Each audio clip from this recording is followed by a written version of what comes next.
election, it was some kind of tough because the president was not that, involved. Okay? And it was the people who went out to say, by force you'll be there. And this is exactly what happened. So if you check on the trend from that time to date, you'll definitely know that Gambia is moving. Gambia is moving with so many miles per hour. Gambia is moving with so many miles per hour. I think that's a very nice, end for your interview. Do you have anything to say before I just close the curtains? The only thing I have to say here is to tell everybody a happy Ramadan, and at the same time wishing everybody, a happy celebration of July 22nd celebration, and also to tell the Gambian people that the leader that we have is for Gambia. His heart is for Gambia, and he thinks all about Gambia. Let us support him. Thank you very much, Lord Mayor. My name is Buba Senghor from Serekunda, also a founding member of the July 22nd. Before July 22nd, I was also a member of the then defunct Movement for Justice in Africa. As a youth activist also, I used to be a member of the revolutionary organization of the revolutionary students, then Gambia National Students Union, and also a social worker, and I also work with many NGOs. I also used to be a member of the Gambia anti-apartheid, anti-imperialist movement in the Gambia. So we are those people who are in the home front, holding the fort for the movement for justice in the Gambia. If you look at it, Mr. Senghor, then your entire life has been devoted to the struggle. And then finally came the AFPRC in 1994. How did you greet that? How was that to you personally? Because if you look at your history, it was just about the struggle for change. And finally change did come in 1994. How was it like for you? Oh, yes, it was very enriching and encouraging. Indeed, I think I have learned and we have benefited a lot, because what we were yearning for the past years, since our youthful days, at least we were able to see it before the end of the 20th century. That was, we were yearning for changes.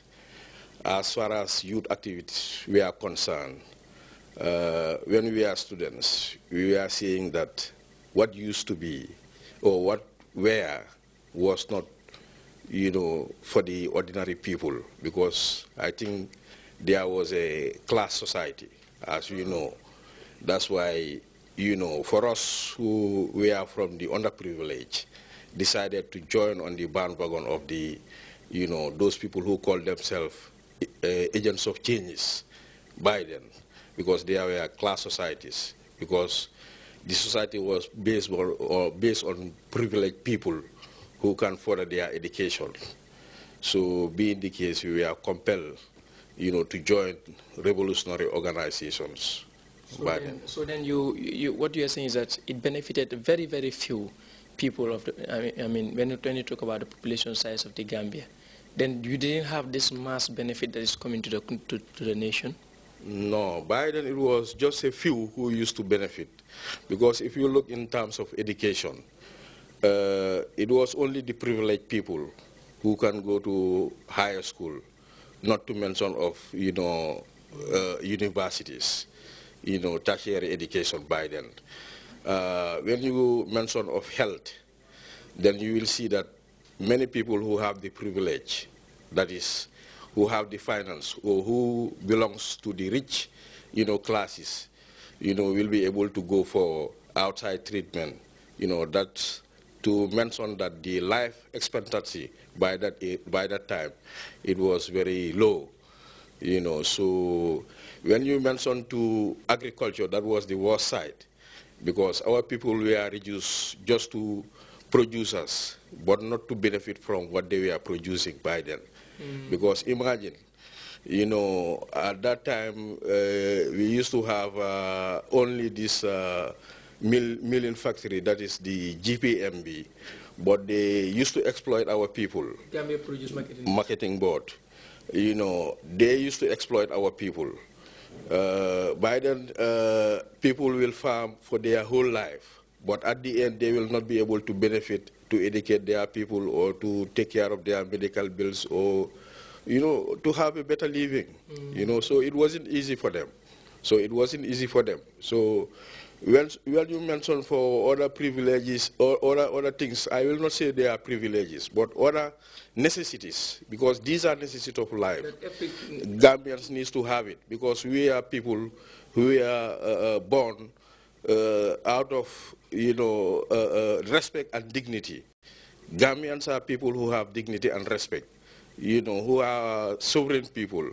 But from colonialism to neo-colonialism to, pseudo-independent, led our people to total sufferings.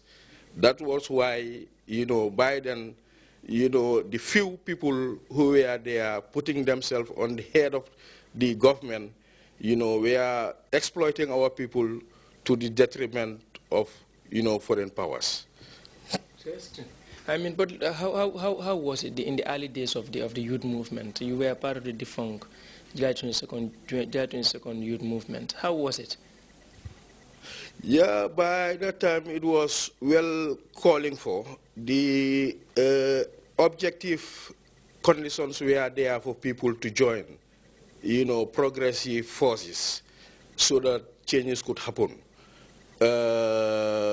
Before the July 22nd, there were other progressive forces also within the countries, because they were organized in their small areas. Some were clandestine, before the event of the July 22nd. Others were open. But those who were open, they forced themselves. They forced them. Due to certain circumstances, they were exposed, then they came up. Like I said, there were this organization of revolutionary students. Then you have this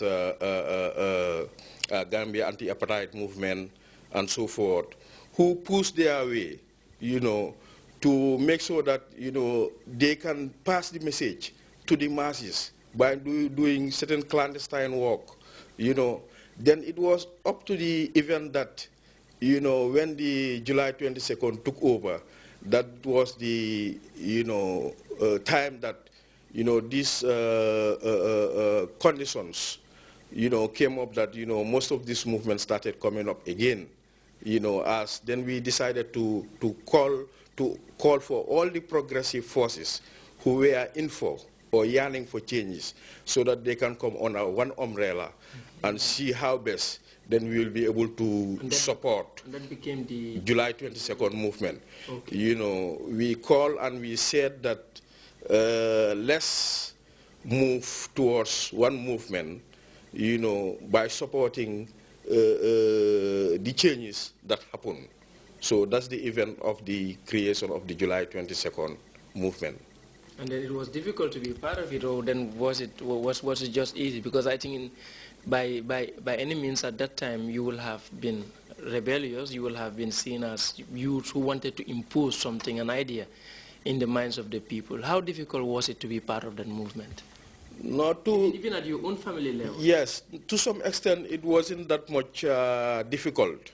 Okay. Because when we started explaining, because changes was demanding. Okay, then people see the need. Yes, yes, it was necessary, yes. It was necessary. So everybody was on board. All the youth were on board, even elderly people. So, you know, what really happened, in fact, is that